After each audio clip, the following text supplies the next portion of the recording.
everyone, it's Robin from Kpop 101, and I'm back with another interview. I'm super excited for this interview. You know, on how last time I did Multifaceted ACG or Ashley, and how excited I was for that. Well, I'm even more excited for this interview because, I mean, if it wasn't for CD, guys, I wouldn't know who this person is, and yeah, it's interesting. So, please help me welcome... Why phone? Please help me welcome Luc from Awkward Luc. So please introduce yourself and your channel. Hi everyone, my name is Luc and I run a YouTube channel called Awkward Luc where I do K-pop MV reactions, skits, and parodies. That's pretty much it. So, thank you for having me. It's a pleasure. No problem. I'm excited. Okay, so where are you from? I'm Canadian, so I live in the province of Alberta, more specifically in the city of Edmonton. So it's not a very known place, but yeah, it's like sort of on the west side of Canada. So who is your bias group? I would say my ultimate bias group is Girls' Generation, but you know, there's always like a close tie with BTS as well, so it's a toss-up for those two right now. BTS gives life, I mean, I swear. Yeah, exactly. So who is your ultimate bias? Ooh. Can I do like male and female? Yeah, go ahead. I think recently I've decided my ultimate female bias is Crystal from FX, which is ironic that it's not one of... They're like my number 3 group, but I just can't pick one in Girls' Generation, so Crystal would be ultimate female bias, and V from BTS would be my ultimate male bias. Crystal is queen. I understand your pain. Constant slayage. Yes. Oh my gosh. So what other groups do you like? I've gone into FX a lot recently because of their comeback, but just, you know, over the last couple of years I've grown with the discography that they've just been putting out is pretty good, I think. Also, I'm a pretty big fan of Infinite as well, not as much as I used to be, but they're still high on my list, as well as like A-Pink. I'm just a pretty big supporter of girl groups in general, but you know, I just try to support as many groups as possible, but yeah, that would be the gist of it. Yeah. So what is K-pop to you? Yeah, so K-pop to me is it's just like an extension of pop music, but it's just done more with more detail, more precision, and I really enjoy the choreography of it. So to me, it's about performance and like the visual performance. So that's what attracted me to K-pop, I guess. So I'm guessing that's how you kind of got into K-pop, is via the choreography? Yeah, it was like the visuals and the colors. The colors was something that really brought me in because at the time, like 2010 was sort of when it caught my attention, and I felt like, I don't know, in the Western or American music industry, there's not that much color or like there's not that many vibrant things, you know, so K-pop really stood out to me in that sense, even though I didn't understand it, but I think that's what attracted me, is that I didn't understand it, so I just wanted to dive into it and figure out what was behind all of it. Yeah. A lot of people like K-pop because of how colorful it is and how, like, either how hardcore some of the songs are or how joyful and cute some of the songs are, and it's really cool to see on how they all came together because of choreography and like how the color MVs and music, so that's really cool. Yeah, I think what's really cool about K-pop is that it's grown to be so much more diverse. I know it was like always kind of diverse, but I feel like now it's more diverse than any other kind of music scene. So I really appreciate that about it as well. Same. So why did you decide to create your YouTube channel? I guess it's kind of a combination of reasons. I had been a huge fan of YouTube for like a few years at that point, and just a huge fan of K-pop as well. And I had tried to start my own channel, sort of just a channel about like, you know, kind of vlogging just about myself. And I didn't have that many ideas for it. It was hard to find inspiration, and it was such a saturated place. Like there's so many YouTubers out there that just want to make lifestyle channels. So I just decided to kind of combine my passion for K-pop and YouTube and see where it took me. So I kind of just started it spontaneously one day. I was like, oh, there's an EXO MV coming out today. Let me just turn the camera on and see what happens. Okay. So, yeah. So, which video have you made is the most memorable to you? For some reason, the first one that came to mind, I did a teaser reaction to A-Pink's Love teaser. I don't know why that one came to mind for me, but I sort of almost cried just from watching the teaser, because Nayeon from A-Pink is also kind of up there on my ultimate bias list. So yeah, that one was memorable to me. Mm-hmm. I can't really think of any other one that's that memorable, but yeah. Whenever you said that, I kind of thought of, like, whenever you said Love and Naeun, I immediately thought of Naeun and Taemin. When we got married, I was like... Yeah, I haven't really had the chance to look at their... Because they were on We Got Married, right? Mm-hmm. Right, okay. I haven't really looked at it. I just know about them, but yeah. Did you mean, like, reaction, or did you just mean, like, videos in general that were memorable? Videos in general. It doesn't really matter. So. Yeah. I don't know. I feel like all of my parodies are pretty memorable just because they take a lot more work than the reactions do. Like a reaction, you get that done in like 6-7 minutes. They're hilarious, by the way. I remember before watching this, I was watching your FX one, and I was crying from laughing. I was like, glad to hear that.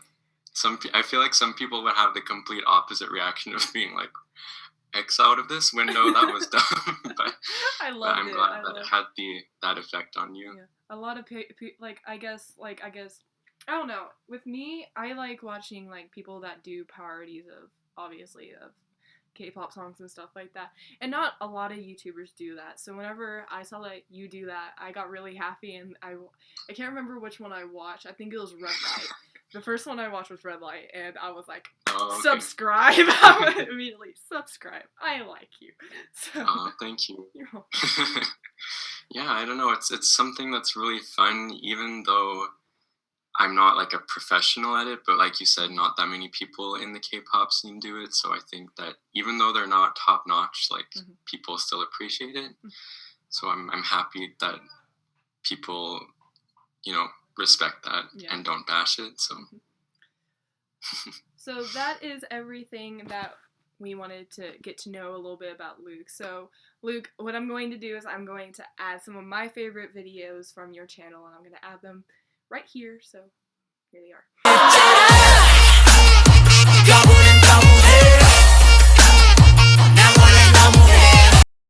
I know everyone does it. It's ordinary, but I must do it alone.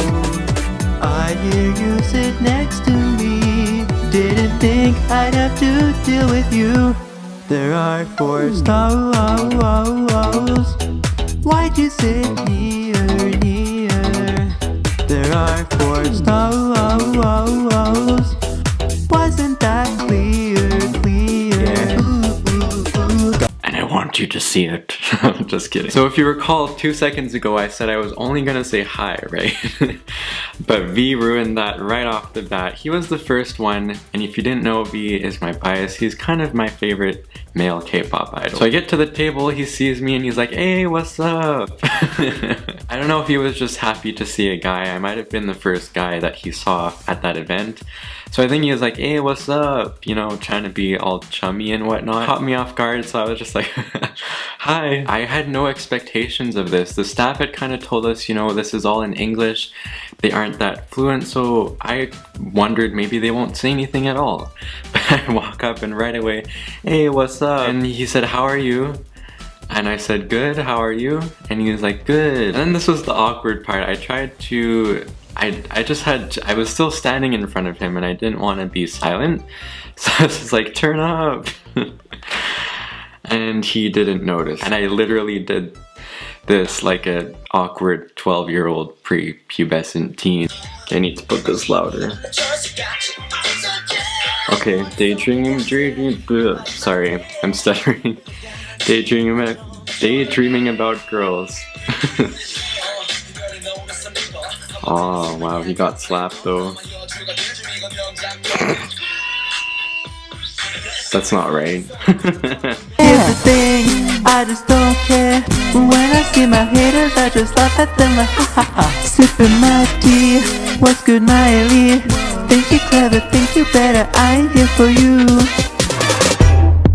Thought you knew me better than I knew myself. Here's a news flash for you. Wow. You wouldn't believe. Got some things to say to me. Well, you'll be waiting patiently.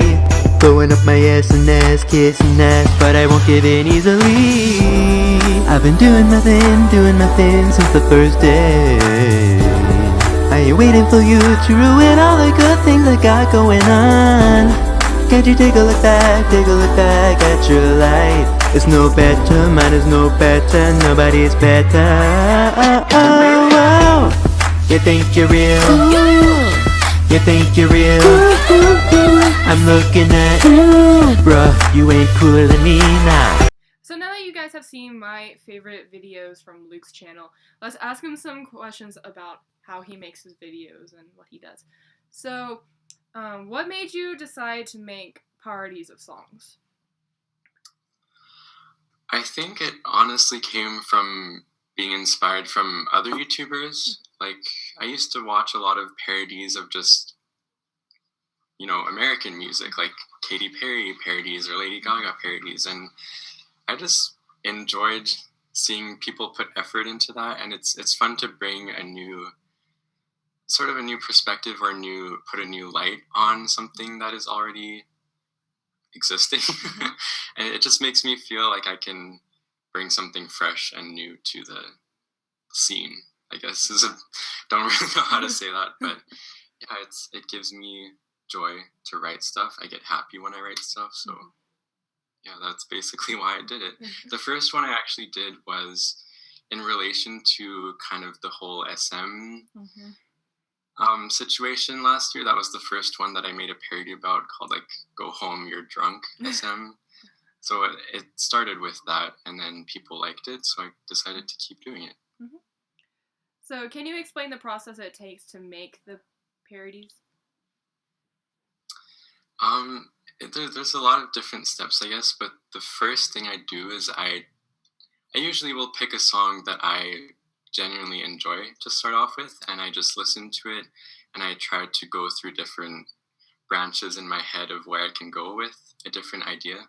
But generally, I just pick the key English word of the song and switch it. So like "Four Walls," the only like worthy thing I could think of switching it to was "Four Stalls," and then the whole writing starts from that point. So I just kind of try to come up with a plot in my head, and then I write things. I try to make them rhyme. I'm sorry, I'm going into too much detail on this, but after I write it, then yeah, I just start recording the vocals with GarageBand, and I have a microphone now. And then after that's recorded, then you film. And I usually try to sort of combine elements from the original music video and just my own ideas based on the song that I wrote, and film videos. Usually incorporate dance into it. Yeah, that's pretty much it. It's very But unique. it takes a long time. I can tell. But it's very unique. It's something different from the K-pop YouTuber scene. So, are there any other videos that you would like to make in the future? Like new series or just anything new?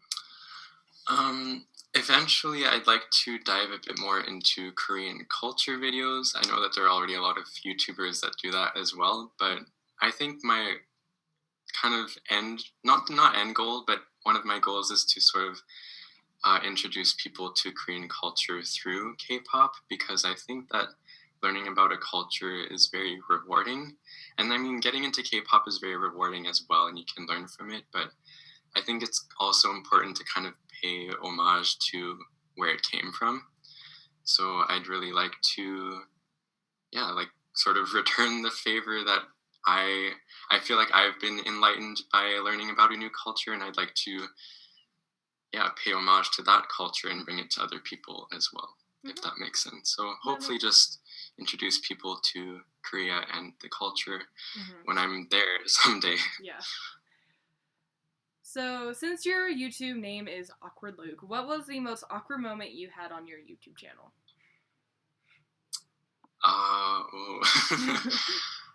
Just so you know, I did not. I guess there have been Oh, that takes me quite a while back. There were some videos where I think it was like cap dancing. I don't know if you've ever seen any of those, but I did some dancing that like cap dancing is basically really exaggerated, crazy dancing that doesn't really make sense. And I used to do dances like that. And there was one where I think I like wall twerked, where you do a handstand on the wall, and yeah, I did that and tried to twerk. And I thought about what if my mom watched me do that? I don't know. So I think that one came to mind.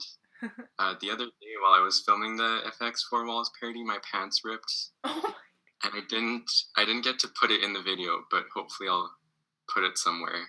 So that was kind of embarrassing, but no one saw it, so it's not really awkward or anything. Save it for good use. So, since you're from Canada, how would you describe the Canada K-pop fandom? There's definitely a presence of K-pop here. You wouldn't necessarily think so, but in the major cities, especially like Toronto and Vancouver, there's a fairly decent presence. I was able to go to Toronto K-pop Con earlier this year, and there was like a few thousand people there, which was really cool to see in my own country, considering it's not very big compared to the US. So yeah, there's definitely a scene here. I know that there's been like Epic High, Illionaire, Eric Nam that have come here, and I think A-Pink is coming next year. So there's definitely a scene in Canada that I feel like people outside of Canada wouldn't know about. And also there's a lot of Korean things that happen on universities, like at my university campus. They do K-pop events every now and then, and they just had a Korean culture festival.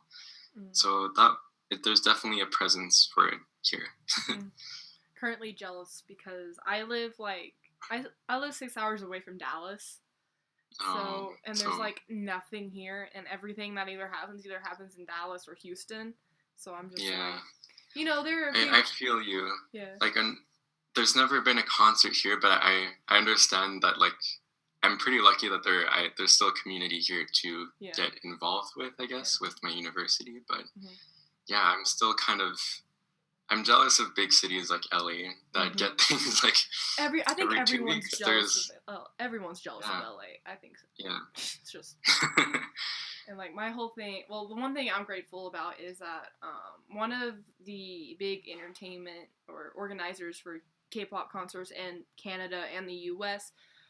Most of the members are from Dallas, so they always try and get Dallas or at least somewhere in Texas a spot for K-pop. So I got to go see GOT7 because of that, and I was super happy. And cried. Oh, that's awesome. I cried like so. Did you like road trip there? Or? Yeah, I had to miss a day of school because of it, because it was on a Sunday, but it was worth it. I mean, Mark noticed me, Yu-Gi pointed at me, Bam Bam said, "Oh, I know you," and made me run away. I was like, "You don't that's know so me? Cool. I know you from YouTube. No, you don't. Go away. Just leave." Okay.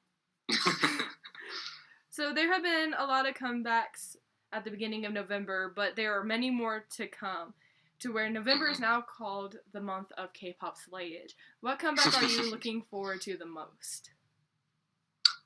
Ooh, I know BAP has been very long anticipated, and unfortunately I never really got into BAP before that whole ordeal took place, but I feel like I'm really getting into them. Just last night I was watching the showcase with some of my friends, and that was like a cool way to be better introduced to them, so I feel like I'm gonna appreciate that comeback even though it already happened, but I'm going to watch it.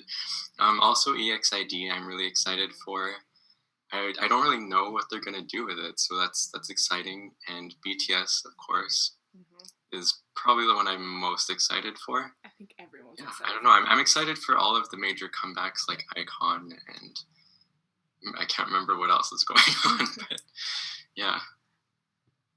So you did tell me that you have not seen BAP's new music video, and I'm going to tell you now, beware. Okay, I will keep a lookout and brace myself. Yes, I have seen a few screenshots, so I'm excited. Yeah, it was really good, and I'm not a big fan of BAP either. I mean, I've known them since debut, and I just don't have time to learn all the members' names. I mean, obviously, I know Zelda and Jungkook, the two most popular members. And it's just... Same. It was Slade. Oh, they slayed. Yeah. Okay. I feel like I'm gonna get into them more from this comeback, I think. Yeah. So, recently GOT7 has released that they're doing a repackage album. Right. Are you excited? Forgot for that one. Are you excited for that? Are you looking forward to it? What are you yes, hoping? Yes, sorry, I am. What are you hoping to see though? Oh, it's very interesting because they went from Just Right to If You Do, right, which was very kind of polar opposites in a way, you know, equal slayage on each end of the spectrum there. Oh, yeah. So I don't really know. I kind of hope that they go for something in between those two and just show even like more sides to them. Mm-hmm. But I wonder if they're gonna go with also the similar, like, I don't know. It's hard to tell if it's gonna be a repackage that follows the same concept of the album, or if it is gonna do a 180. Yeah. But I don't know. I think I'm excited for either way. But I want something upbeat, I guess, is what I hope for. I think everyone's looking forward to GOT7's because GOT7's just, oh my god, amazing. Yeah, they keep like outdoing themselves. So they do. It's just that transition from Just Right to Niga Hamyeon or If You Do is just it made me go berserk because I'm a huge I GOT7, but I love these dorks more. Yeah. So, like, whenever I saw it, I had a moment of flip because it's so weird seeing the transition to a cutesy MV to let's be men because Yugiam's about to turn into it's about to be legal and stuff like that. So I'm just like, why do you hate me? And like my bias is Mark, and personally attacking you. Yeah, and like my bias is Mark, and he's rude 24/7. So it's like I can't handle. So yeah, too much. I feel you. So 21 is also having a comeback this month. Yeah. How are you feeling about that? I don't know. I'm trying to like not have any expectation from it because I'm worried that it's gonna be some sort of trolling like, from YG, typical YG trolling. I don't know. I've just heard lots of speculation. I don't know if it was officially confirmed to be 21 or if it's like CL. Yeah. So I think I'm excited either way, but I'm just gonna try not to be too optimistic and just hope for the best. Yeah. But I really do hope that they're back because I think they deserve to be in the spotlight again, and everyone wants them to be. So. Yeah. What would you like to see from them though? Like if you did have an opinion. Actually, 21 was the first girl group that I got into. They're like I don't think I'd be into K-pop without them. So I was a really huge I don't know if I could call myself a blackjack, but I was really into them from like 2010 to like 2011 and 12.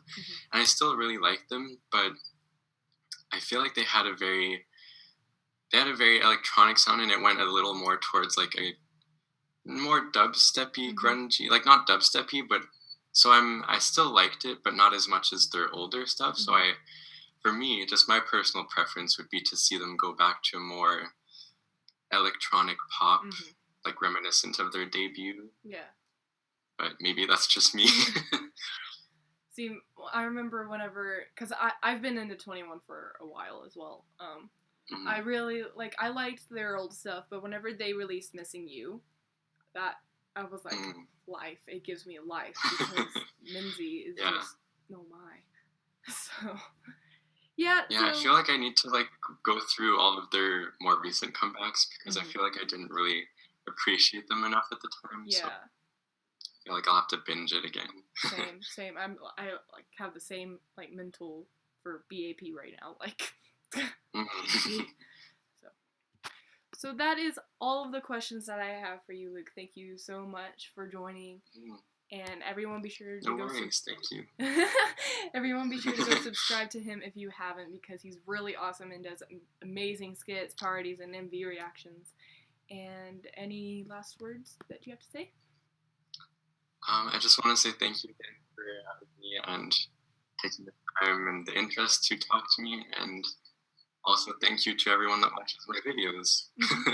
I really appreciate it, and it's something that I never really expected to get to this point, so I'm very thankful.